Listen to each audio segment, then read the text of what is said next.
Good morning everyone. Happy Sabbath po sa ating lahat. Welcome na ulit sa ating pag-aaralan. Purihin ang Panginoon sa kanyang kabutihan at ating pag-aralan ang chapter 7 ng Christ Object Lesson entitled Like unto Leaven. So, mahalin tulad natin sa lebadura. So, ito ating mapag-aaralan sa chapter ng Matthew 13 verse 33 and Luke 13:20 to 21. Sabi dito, "The kingdom of heaven is like unto leaven, which a woman took and hid in 3 measures of meal, till the whole was leavened." So, nalalaman natin na ang kaharian ng langit ay ihahalin tulad sa isang lebadura na kung saan ay hinalo ng babae o itinago sa 3 takakal ng harina hanggang sa lahat ay maalsa o mas tumubo ito. Among the Jews, leaven was sometimes used as an emblem of sin. At the time of the Passover, the people were directed to remove all the leaven from their houses as they were to put away sin from their hearts. Christ warned his disciples, "Beware ye of the leaven of the Pharisees, which is hypocrisy." So mapapansin natin dyan na nalalaman natin yung mga Hudyo. Ang kanilang mga lebadura ay ginagamit kung minsan bilang sagisag ng kasalanan. Maging aware po tayo sa ating mga nagagawa. Napapansin natin sa panahon ni Kristo ay may mga pareseyo at eskriba na in that time.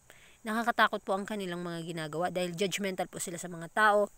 Mas nakikita nila na ang kanilang mga sariling mga gawa na nagbibigay kaluwalhatian sa kanilang sarili.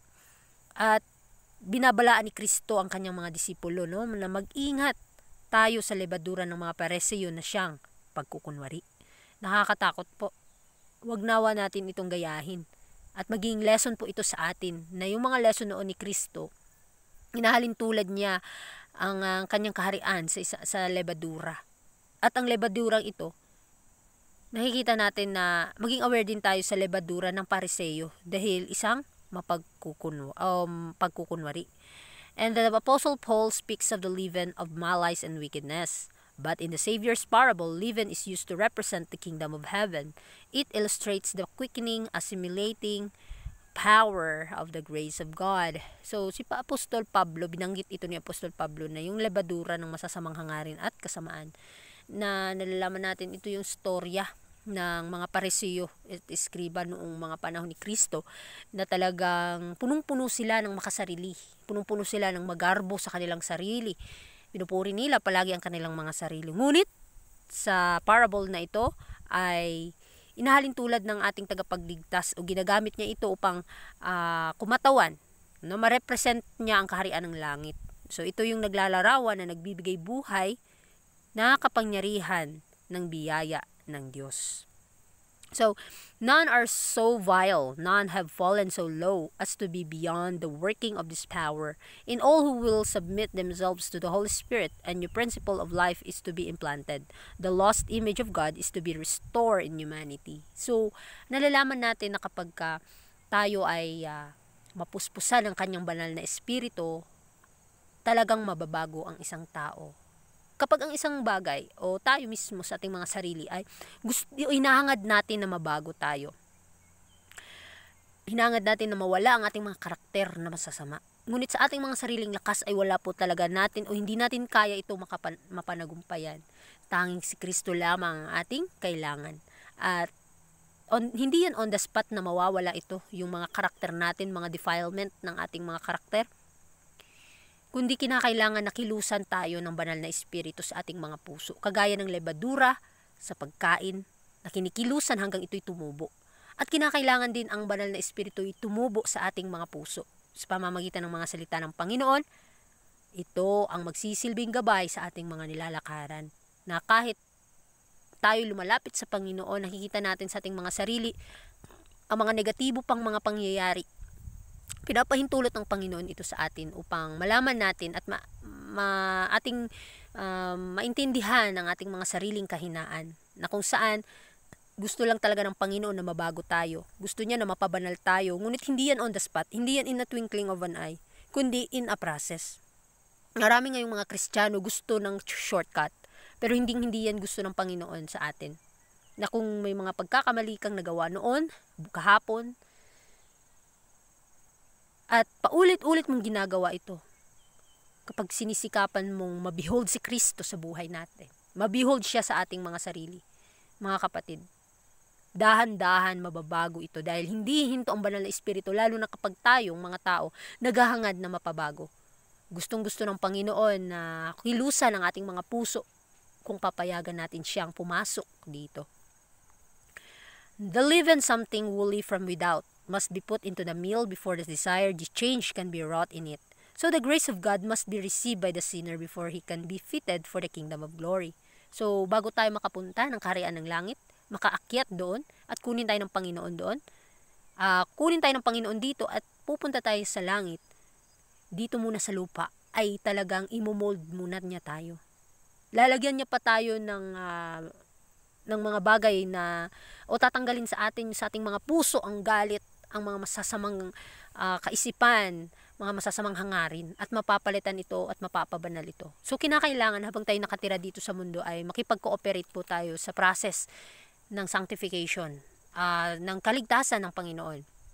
Kagaya ng lebadura na kapag ito'y hinalo sa pagkain, may pagbabagong nagaganap doon sa pagkain o doon sa tinapay na nilagyan ng lebadura.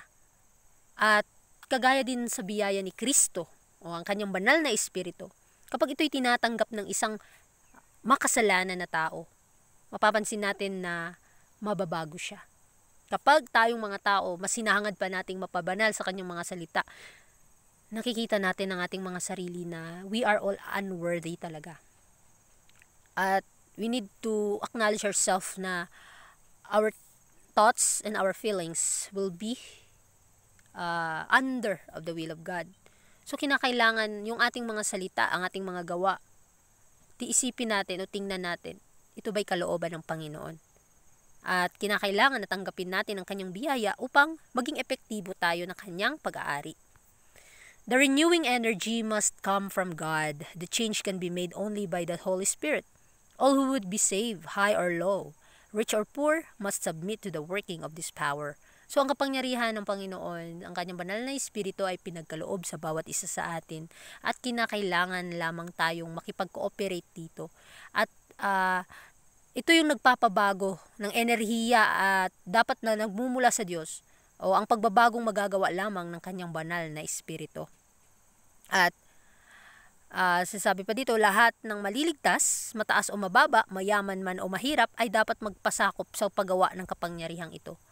So kapag meron ka ng kapangyarihan ng Panginoon, ng kanyang banal na espiritu, nafe-feel mo na yung conscience na sarili mo at nakikita mo ang inyong kahinaan, nakikita na natin ang ating mga sariling kasalanan.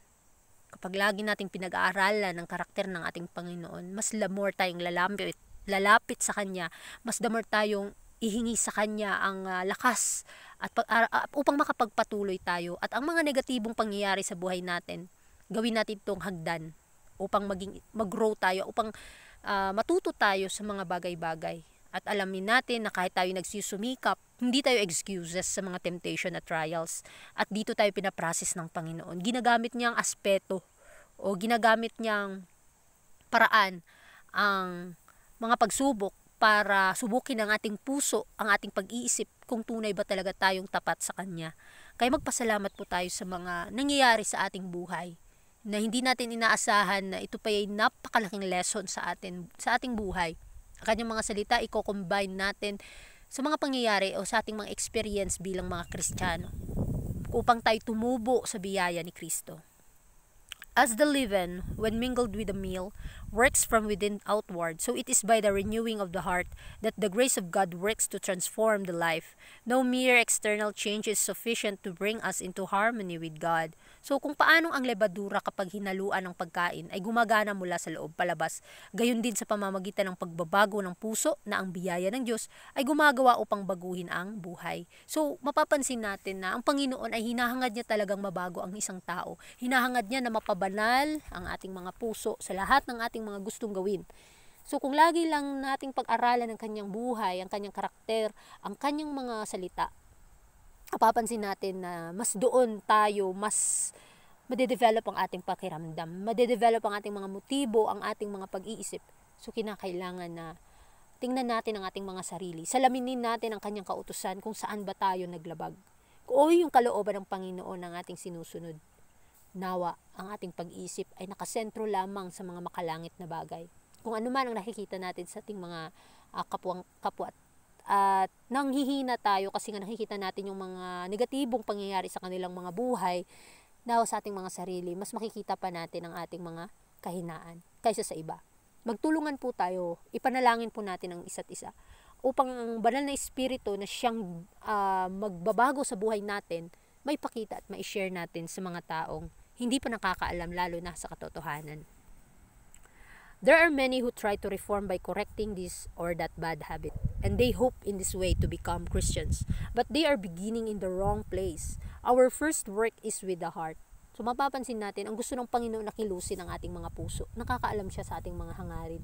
Nakakaalam siya sa buo nating pagkatao. Before tayo inilikha niya, before tayo ipinanganak sa mundong ito, nakakakilala na ang ating Panginoon sa ating mga gusto. Ang ating future kapag kasama natin siya, nalalaman na yan ng Panginoon. At maraming mga tao na sinusubok nilang magreforma, magbago, na koreksyonan ang kanilang mga masasamang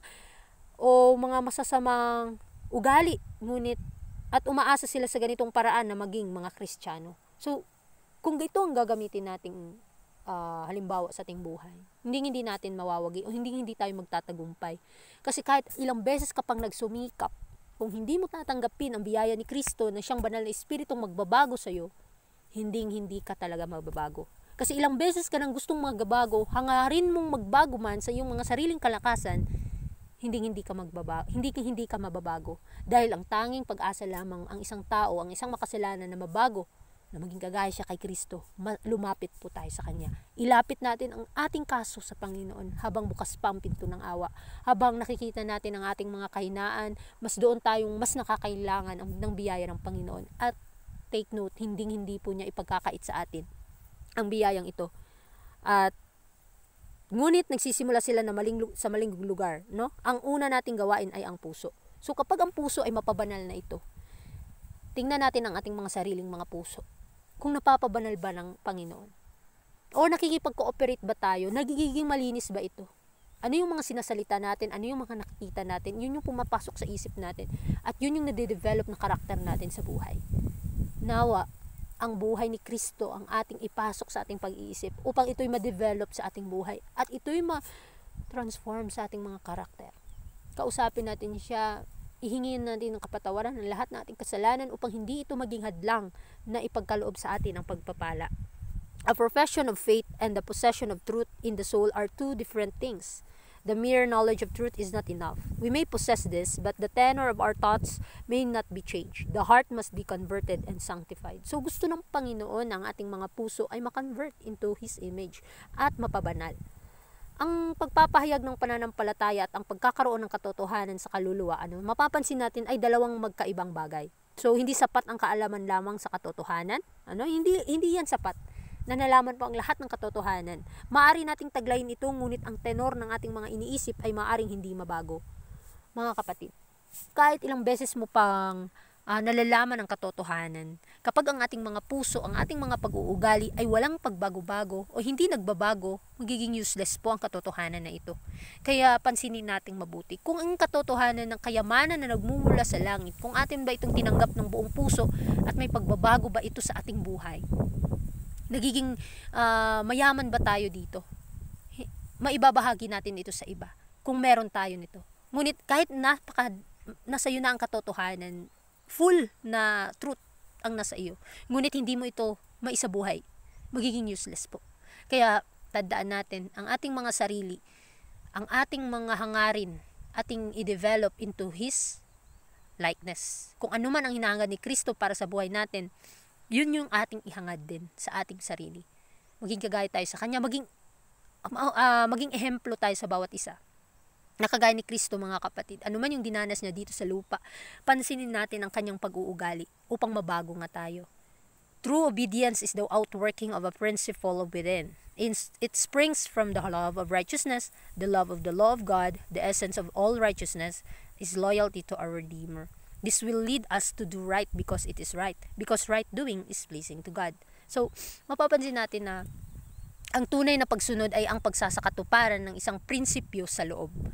Kapag sinunod natin ang ating Panginoong Hesus ng buong puso, kapag inalay natin sa Kanya ang ating munting hangarin, ang ating munting hain ng ating buhay, mga kapatid, nagmumula ito sa pag-ibig, sa katwiran, sa pag-ibig sa batas ng Diyos. Ang diwa ng lahat ng katwiran ay makatapatan sa ating manunubos. Aakain tayo nito sa paggawa ng tama dahil ito ay tama. Dahil ang paggawa ng tama ay nakalulugod sa Diyos. Kapag nakagagawa ka na ng mga kabutihan at binibigyan mo ng kapurihan ang ating Panginoong Hesus, ang ating Ama sa langit, mga kapatid, napapansin natin na kahit napakaliit lang na bagay na ginawa mo, as long as para sa Panginoon inialay mo, napakalaking halaga na yan sa kanyang paanan, sa kanyang mga mata. Kaya magsumikap po tayo na gawin ang lahat ng bagay na magbibigay kapurihan sa kanyang pangalan. The great truth of the conversion of the heart by the Holy Spirit is presented in Christ's words to Nicodemus. Verily, verily, I say unto thee, except a man be born from above, he cannot see the kingdom of God. So, ito yung dakilang katotohanan na nagbabago sa loob ng ating mga puso. So, sa pamamagitan ng banal na espiritu, pinapakita sa salita ni Kristo kay Nicodemo yung katotohanan na sinasabi niya na maliban na ang tao ay panganak na muli. Tayo mga kapatid, pinanganak dito sa mundo na napakamakasalanan. Ipinanganak tayo na may sinful nature. Ngunit tayo ay inosente noon. Ngunit nung nalaman natin ang katotohanan at ang kamalian, aware na tayo ano yung pipiliin natin. At kapag alam na natin ito, obligasyon na natin kung tayo ba ay mapabanal o tayo ba ay i-condemn. Kaya tingnan natin ang ating mga sarili. Tayong mga nakakaalam na ng katotohanan at kamalian, i-balance natin, tingnan natin maigi. Ano ba ang ating sinusunod? Sino ba ang nalulugod sa ating mga ginagawa? Ang katotohanan ba na nakatanim sa ating mga puso ay tumubo ba? So, nawa ay ma-develop ang karakter ni Kristo sa ating mga buhay. The leaven hidden in the flour works invisibly to bring the whole mass under its leavening process. So the leaven of the truth works secretly, silently, steadily to transform the soul. The natural inclinations are softened and subdued. So, itong parabol ng Panginoon na isang lebadura na nakatago sa harina ay gumagana ng hindi nakikita upang dalhin ang buong masa sa ilalim ng proseso ng lebadura nito. Kaya ang lebadura ng katotohanan sa ating mga buhay ay gumana ng lihim, tahimik, tuloy-tuloy upang baguhin ang kaluluwa. Ang mga likas na hilig ay pinalambot at napapasuko. So, very common po ito sa atin na kapag tayo ay magpakumbabang lalapit sa ating Panginoon, lalambot ang ating mga puso, tumatanggap tayo ng mga koreksyon kung anuman ang mga bagay na negatibo na sinasabi ng ibang mga tao sa ating mga sarili ay kinakailangan na isurrender natin mismo ang ating buhay sa Kanya. At napapansin natin na patago itong nagde-develop sa ating mga puso. Nawa ay wag po nating kaligtaan. Huwag po nating iwalang bahala yung pagkilos ng banal na espiritu sa ating mga buhay. Dahil gusto ng Panginoon na human and divine power will be transformed or will be cooperate sa ating kaligtasan. Ang Panginoon ay handang tumulong sa bawat isa sa atin. Tayo lamang mga tao ang nagdadalawang isip kung mababago ba talaga tayo. Ngunit ang Panginoon nagsasabi na kung tayo ay mababago tayo. Kaya maging under po tayo sa kanyang willingness, mga kapatid. New thoughts, new feelings, new motives are implanted. A new standard of character is set up. The life of Christ, the mind is changed. The faculties are rose to action in new lines. Man is not endowed with new faculties, but the faculties he has are sanctified. So, ang mga bagong kaisipan, bagong damdamin, bagong motibo ay itinanim. Ito yung hangarin ng Panginoon sa atin na dapat nating ihangad din. At napapansin natin, isang bagong pamantayan ng pagkatao ang itinakda, ang buhay mismo ni Kristo. Ang isip ay nabago, ang mga kagamitan nito ay napupukaw sa pagkilos sa mga bagong linya. So, ang ating mga motibo, mga kapatid, mababago pala kapag tayo ay nakikipag-cooperate sa biyaya ng ating Panginoon. Na pagsasabi pa dito, ang tao ay hindi pinagkalooban ng mga bagong kakayahan, ngunit ang mga kakayahan na mayroon siya ay pinabanal. So tayong mga tao, kung ano man ang ating makakayang gawin natin para sa Panginoon. Ialay natin sa Kanya ang ating mga talento, ang Kanyang kaloob sa atin, dahil ito yung hinahangad ng Panginoon sa bawat isa sa atin. Sa ating mga salita, sa ating mga iniisip, nawa ay ipanalangin natin. kung ito ba'y nagiging kalooban niya. Mga kapatid, mababago tayo. Ito yung pangako ng Panginoon na ang isang tao, kapag makikipag-cooperate lamang, mababago siya. Kaya sa ating pag-aaral sa araw ng Sabat na ito, mapapansin natin na ang kaharian ng langit ay kagaya ng lebadura. Nakikita natin yung mga lesson ng ating Panginoon na kung saan ay ito yung sinisimboluhan niya na tayo ay mabago. Kung papaano ang isang tao na lumakad patungo kay Kristo. At sa bawat hakbang natin bilang Kristiyano, doon tayo ginugrow up ng Panginoon.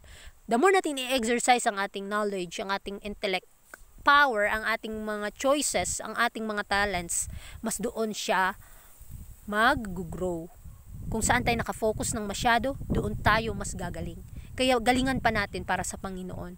Ang pagbabahagi ng kanyang mga salita, ang pag-aaral ng kanyang mga salita, nawa ay hindi lang tayo hanggang sa salita, kundi kinakailangan na gawin natin ang mga bagay na nagbibigay sa kanya ng kaluwalhatian. Ihiling natin sa kanya na mapabanal ang ating pag-iisip, ang ating mga salita, especially ang ating mga gawa, upang ang karakter ni Kristo ay matransform sa ating mga buhay. Inaasam-asam natin na napabanal tayo, at ito yung hangad din ng Panginoon sa atin, na mapabanal nga tayo. Kaya muli, maraming salamat sa inyong pakikinig sa programang ito, and happy Holy Sabbath again. God bless!